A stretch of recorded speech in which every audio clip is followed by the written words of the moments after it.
السلام علیکم۔ محمود غزنوی ایک بہت ہی اچھے اور ایماندار سلطان تھے۔ یہ بر صغیر کے پہلے ایسے بادشاہ تھے جن کے نام کے ساتھ سلطان لگتا تھا۔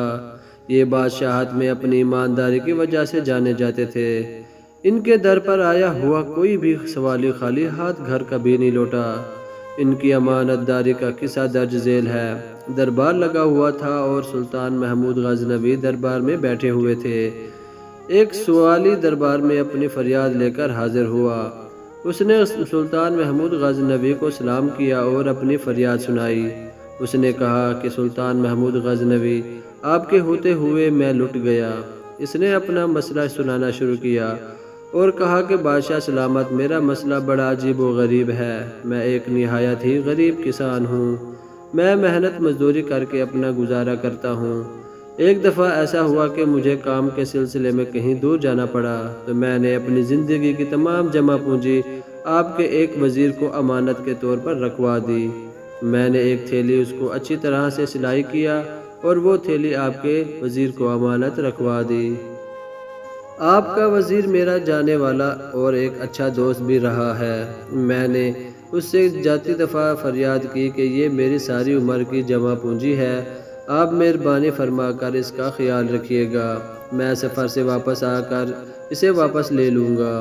اس نے مجھ کو بھروسہ دلایا اور کہا کہ یہ آپ کی امانت ہے اور یہ امانت کے طور پر میرے پاس ہی رہے گی۔ جب تم سفر سے واپس آنا لے لینا۔ میں نے اس کا شکریہ ادا کیا اور سفر کے لیے نکل گیا۔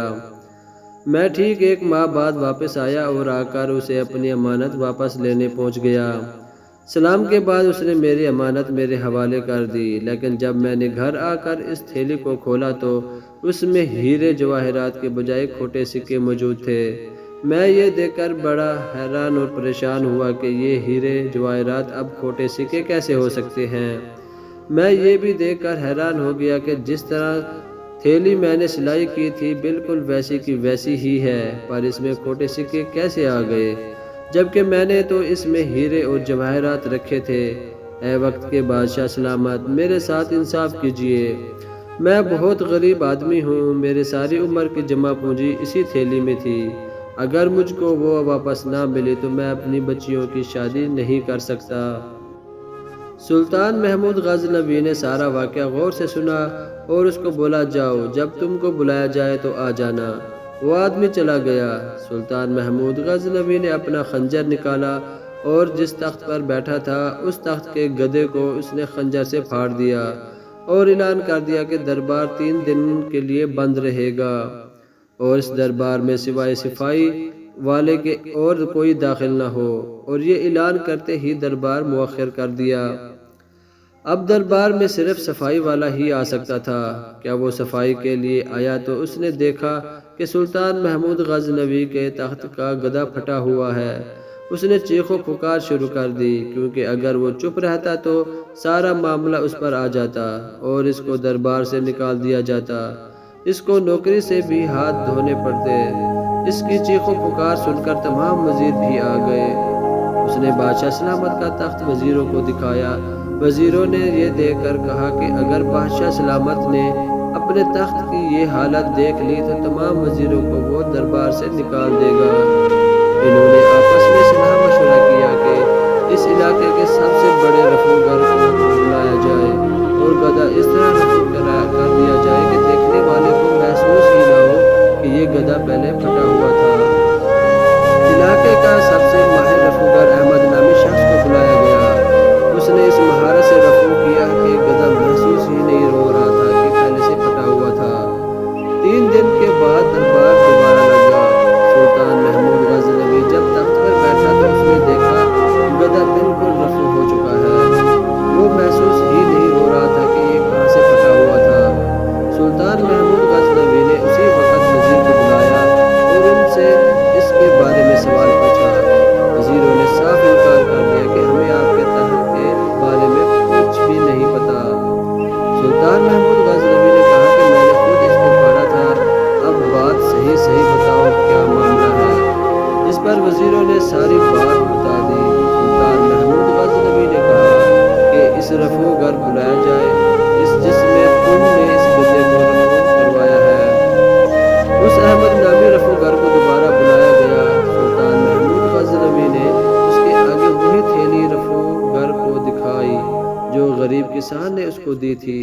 اور پوچھا کیا تم نے اس تھیلی کو رفع کیا ہے؟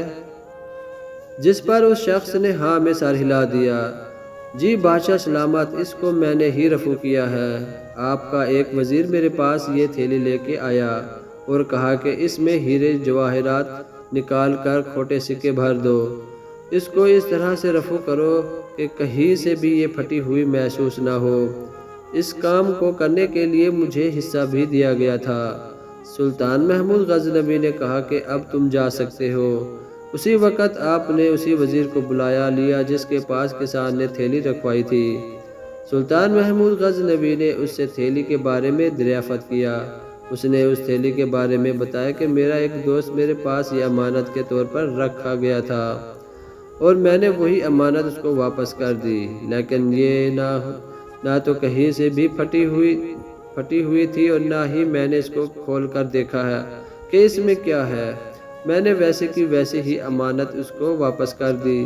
سلطان محمود غزنوی نے کہا اب تو تم سے اکیلے میں پوچھ رہا ہوں تو تم بتا دو، نہیں تو صبح دربار میں تم کو پوچھوں گا، پھر تم کو دربار سے بھی نکال دیا جائے گا اور اسے وزارت بھی چھین لی جائے گی۔